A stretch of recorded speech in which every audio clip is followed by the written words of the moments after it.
So yun, what's up guys, nandito kami sa ilog ng baby ko. Bale yung nakaraang video natin guys, yung nagsampol tayo dito tayo nagsampol noon. Yung akala natin kuan makapaggiginto tayo, pero kuan okay sana guys, magiginto sana ako, kaso may ginawa ako kaya hindi ako nakapagginto. Tapos bukas papasok na naman tayo ulit sa trabaho. Bukas? Opo. Ay, sa susunod na araw pala. Yung baby ko pala may pasok na bukas, kaya hindi na tayo makakapaggiginto. Gusto ko lang sagutin guys yung nag-comment nun sa last video natin, yung pinagsample natin dyan. Lahat ba daw ng ilog kung may buhangin na itim daw ay may posibilidad ba daw na may lamang ginto? Hawakan mo na yun.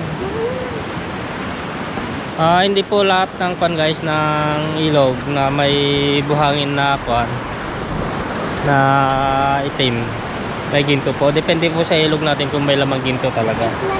Pero kung sa ilog nyo naman guys ay may lamang talagang ginto, ay posibilidad na may lamang ginto yung kapag may nakita ko mga itim na buhangin. Kung sakaling hindi nyo pa nasusubukan guys, mag-sample kayo guys, subukan yung sampulan. May mga video na tayo dito sa guys sa YouTube natin. Search nyo lang dyan sa baba sa natin sa channel natin, yung pinagsample natin ay pala. Pwede kayong gumamit ng pala guys sa pagsasample kung wala kayong sample pan.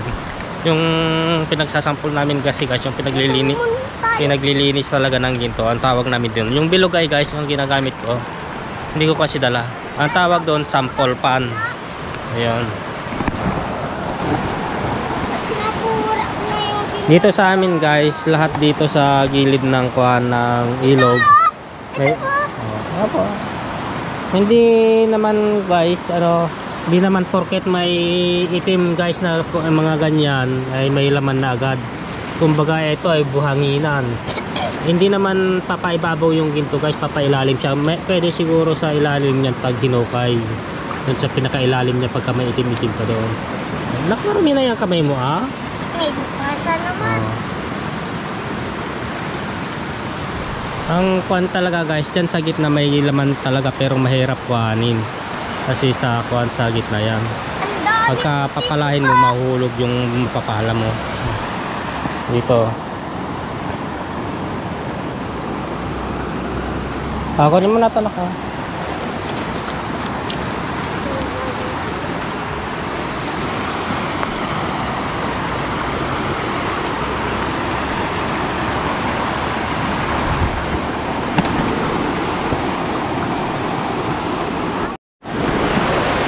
Ayun guys, pagka buhanginan, pagka sa ibabaw ang mayroong itim, walang laman yun guys, dapat dun sa ilalim niya. Kung dito naman guys sa sa gilid na ganito, ito guys talagang may laman ito kasi maraming itim.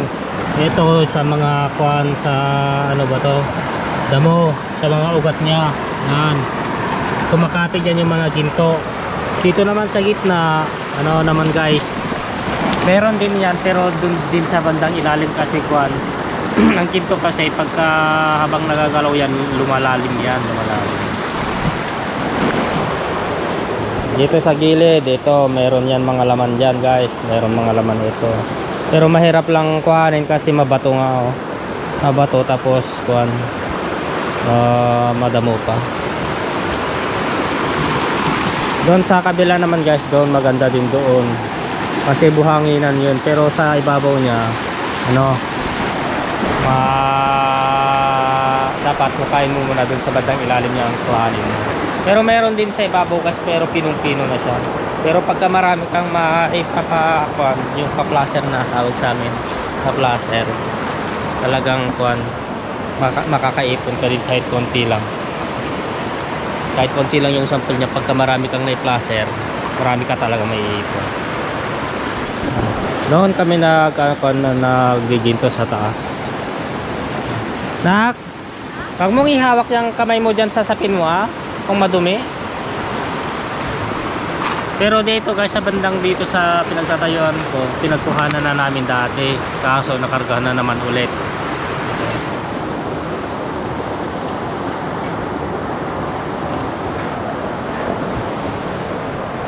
Pati dito guys, napagkuhanan na to, pero napalitan na naman nung lumaki yung yung tubig, palitan ng buhangin na may itim-itim.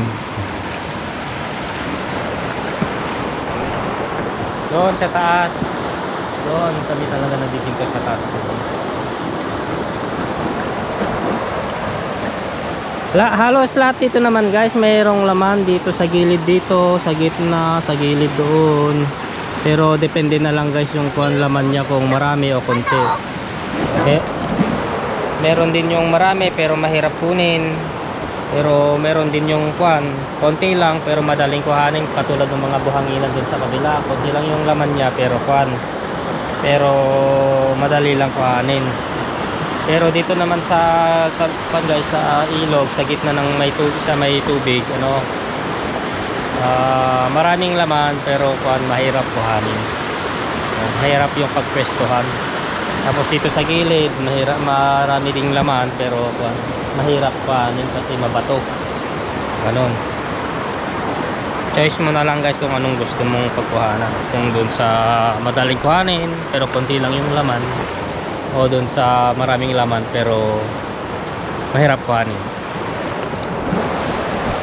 Guys, sinama ko yung baby ko kasi ko naglalaro siya.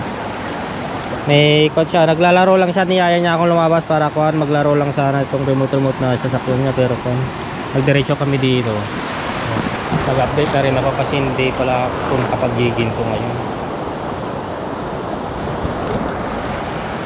Tara na anak, patakbuhin mo to. Sige na, magugas ka na ng kami mo, baka hanapin tayo ni mama. Hindi kami nakapagpaalam guys. Tara na, balik na lang tayo pag nakapagpaalam ka kay mama. Ito yung bahay namin guys dito, sa tapat niya lang ito. Hindi, halika na dito. Ito, pag akyat dito, kung na to, palayan na yung sa amin. Diyan din yung babuyan namin dati. Doon. Pero tininda na. Ngayon tininda na. Ang baboy? Patakbuhin mo na itong lugan mo.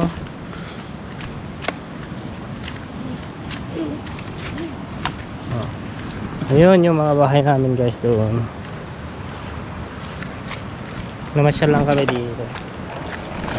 Ayun. Ano ka lang? Mahilig siya sa mga kwan guys yung baby ko. Mahilig sa mga remote control na laruan.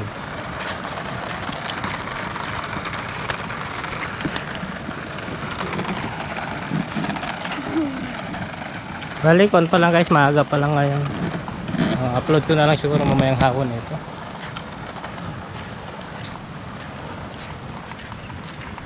Dik-dik na Bigla-bigla mo naman kasi huwag ka masisira. Ito guys yung kalsada na kan na dati maganda pa rin ito pero binakpak, pinalitan ng bago. Pero okay naman guys. Tapos dito tinataniman namin ng pan. pati tinapakan pa ng aso. Tapakan ng aso. Bye-bye ka na Karodo. Bye-bye. Please subscribe. Napalibutan kami ng bundok dito guys.